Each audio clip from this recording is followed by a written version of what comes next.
fabulous freebies.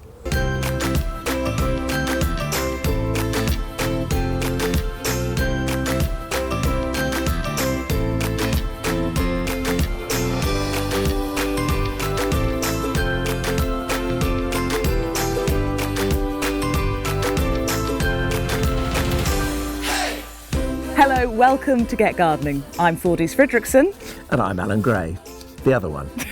Today, we're talking about those little treasures, the wonderful things that turn up for free in your garden. And this guy has got more than you could ever hope for.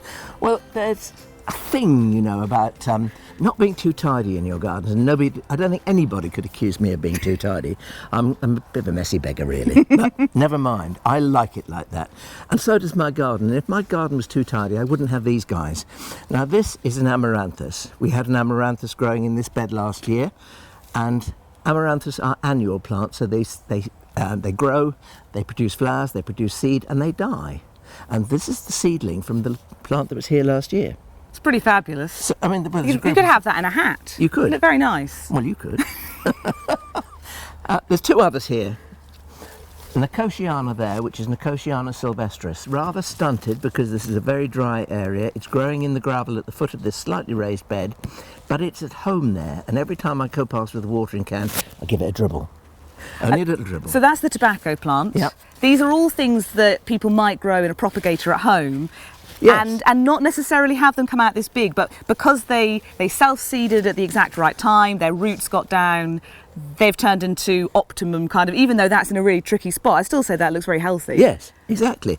But you see, the other thing about it is these plants, they don't grow as early as the plants that you actually sow in a propagator. So do we need to go to all that trouble, if you like? Because we all know, look on a seed packet, sow from March, say, and that's pretty cold. We sow in March and then we keep them on the windowsill and they lean left, they lean right, they lean back, they lean forward.